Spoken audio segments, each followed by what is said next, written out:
आप सभी ने रोड पर आते जाते समय इस भारी भरकम इक्विपमेंट या कह लीजिए ट्रांसफार्मर को देखा ही होगा। हाँ, ये वही ट्रांसफार्मर है जिसके बारे में आप सभी ने स्कूल बुक्स में पढ़ा है। लेकिन क्या आप सच में इस ट्रांसफार्मर को रोड पर लगाने का असली कारण जानते हैं? आखिर क्यों इस ट्रांसफार्मर से इतनी तेज आवाज आती है?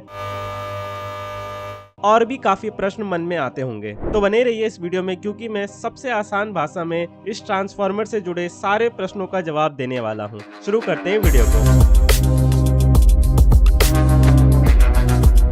सबसे पहले समझते हैं कि हमारे घर तक बिजली कैसे पहुंचती है। इलेक्ट्रिसिटी का प्रोडक्शन इन बड़े बड़े पावर स्टेशन में होता है। कुछ पावर स्टेशन कोयले का तो कुछ न्यूक्लियर एनर्जी का इस्तेमाल करते और बिजली का प्रोडक्शन करते हैं। अब बिजली बनाने के बाद इस बिजली को हमारे शहर तक भी पहुंचाना है। इसके लिए इन ट्रांसमिशन लाइन का इस्तेमाल किया जाता है। इन ट्रांसमिशन लाइन को आप सभी ने ट्रेन जर्नी के समय देखा ही होगा। इन ट्रांसमिशन लाइन से होते हुए आपके शहर के सब स्टेशन तक ये बिजली पहुंचती है। सब स्टेशन के बाद ये ट्रांसफार्मर में बिजली जाती है और उसके बाद इन पोल्स पर और फिर आखिर में हमारे घर तक। अब सवाल आता है कि इस पूरी प्रोसेस में ट्रांसफार्मर क्यों लगाया गया है।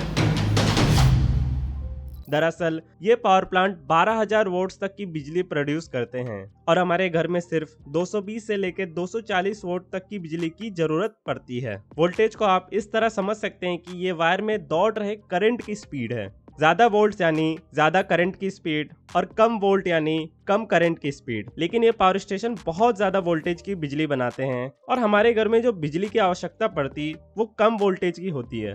अब इसी चीज के लिए इस्तेमाल आते हैं ये ट्रांसफार्मर इस आ रही हाई वोल्टेज इलेक्ट्रिसिटी को कम वोल्टेज की इलेक्ट्रिसिटी में बदल देता है। आपके मन में ये प्रश्न भी आ रहा होगा कि फिर ये पावर स्टेशन कम वोल्टेज की बिजली क्यों नहीं बनाते जिससे हम सभी इस्तेमाल कर सके। दरअसल इस बिजली को घर तक पहुंचने के लिए बहुत लंबा सफर तय करना पड़ता है और लो वोल्टेज की बिजली इतना लंबा सफर तय नहीं कर सकती है।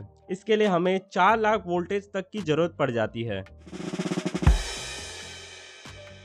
ये तो हम समझ गए कि ट्रांसफार्मर इस्तेमाल क्यों किए जाते हैं। अब देखते हैं कि ये ट्रांसफार्मर हाई वोल्टेज इलेक्ट्रिसिटी को लो वोल्टेज इलेक्ट्रिसिटी में कैसे बदल देता है। इस ट्रांसफार्मर के अंदर सबसे पहला पार्ट होता है ये कोर बहुत ही मेन पार्ट है जो आयरन, सिलिकॉन, स्टील या फिर फेरोमैग्नेटिक मटेरियल से बना होता है। ये कोर पतली पतली स्ट्रिप से मिलकर एक बड़े कोर का रूप ले लेता है। अब जो रोड के बगल ट्रांसफार्मर होता है जो कि 3 फेज का है, उसमें इस तरह का कोर इस्तेमाल किया जाता है। ट्रांसफार्मर के और भी पार्ट्स के बारे में जाने उससे पहले साइंस के कुछ नियम समझते हैं। जब हम तार से इलेक्ट्रिकल करंट गुजारते हैं तो तार के चारों ओर चुंबकीय क्षेत्र या कह लीजिए इलेक्ट्रोमैग्नेटिक फील्ड बनता है और इस करंट की दिशा को बदल दे तो चुंबकीय क्षेत्र की दिशा भी बदल जाती है। अगर हम तार को घुमाकर कॉइल बनाते हैं तो ये चुंबकीय क्षेत्र और भी मजबूत हो जाता है। मान लीजिए हम एक कॉइल ले ले जिसमें करंट फ्लो हो रहा है, उसके बगल में एक और कॉइल रख दें तो चुंबकीय क्षेत्र जो कि इस कॉइल के आसपास बन रहा है उसकी वजह से दूसरी कॉइल में भी प्रभावित होगा और इसी दूसरी कॉइल में भी वोल्टेज प्रेरित करेगा। इस इंड्यूस वोल्टेज के कारण दूसरी कॉइल में भी बिजली दौड़ने लग जाएगी, यानी एक कॉइल से दूसरे कॉइल में बिजली ट्रांसफर हो रही है और इसी कारणवश इसे ट्रांसफार्मर बुलाते हैं। ट्रांसफार्मर में मेन चीज ये हो रही होती है कि जिस कॉइल में करंट है वो इलेक्ट्रोमैग्नेटिक फील्ड बनाता है जिसकी पोलैरिटी और इंटेंसिटी हमेशा बदलती रहती है। इसी कारणवश से दूसरी कॉइल के फ्री इलेक्ट्रॉन भी प्रभाव में आ जाते हैं और फिर उसमें भी करंट दौड़ने लग जाता है। लेकिन इसमें ये एक दिक्कत है कि बहुत सारा चुंबकीय क्षेत्र बर्बाद हो जाता है क्योंकि दूसरी कॉइल दूर रहती है। इसलिए हम कॉइल के बीच में ये कोर लगा देते हैं। ये चुंबकीय क्षेत्र को एक जगह रखता है और इसे दूसरी कॉइल की ओर भेजता है। ये सब तो बात हुई कि ट्रांसफार्मर काम कैसे करता है। ट्रांसफार्मर वैसे 2 तरह के होते हैं।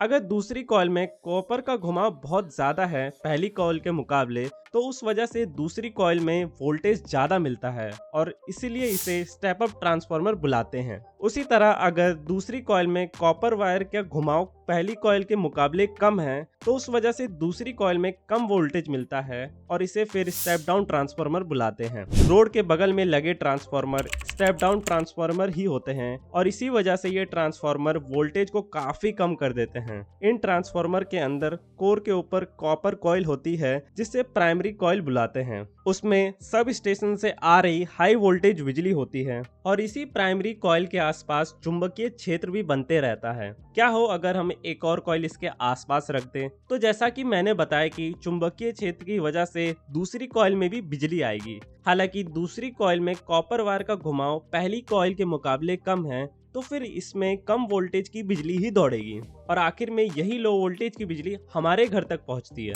अब ये जो सारी प्रोसेस हो रही है, उस वजह से ये कोर जो छोटी छोटी सीट से बना है वो वाइब्रेट करता है और यही वाइब्रेशन हमें आवाज के रूप में इन ट्रांसफार्मर से सुनाई पड़ता है। आपने ये भी देखा होगा कि इलेक्ट्रिशियन इन ट्रांसफार्मर में ऑयल भी डालता है। दरअसल ये ऑयल इन ट्रांसफार्मर में बन रही गर्मी को कम रखता है और एज ए कूलेंट का काम करता है। ट्रांसफार्मर को ठंडा रखने के लिए इनमें फैंस भी इस्तेमाल किए जाते हैं। जैसा कि वीडियो की शुरुआत में मैंने बताया कि पावर प्लांट बहुत हाई वोल्टेज की इलेक्ट्रिसिटी प्रोड्यूस करते हैं, लगभग 12,000 वोल्ट्स की। लेकिन ये वोल्टेज इतना पर्याप्त नहीं है कि इन ट्रांसमिशन लाइन से होते हुए लंबी दूरी तय कर सके। इसके लिए एक स्टेप अप ट्रांसफार्मर इन ट्रांसमिशन लाइन से पहले ही लगा दिया जाता है, जो कि इस वोल्टेज को लगभग 4 लाख वोल्ट्स तक बढ़ा देता है। ट्रांसफार्मर सिर्फ रोड या सब स्टेशन में ही नहीं बल्कि laptop charger, computer, audio equipments, microwave जैसी चीजों में भी मौजूद होता है। मैं आशा करता हूँ कि ट्रांसफार्मर के बारे में आप सभी को सब समझ आ गया होगा। फिर भी अगर कोई डाउट है तो कमेंट सेक्शन में जरूर पूछें और भी ऐसे कंटेंट देखते रहने के लिए सब्सक्राइब करें फर्जी ज्ञान चैनल को। जय हिंद।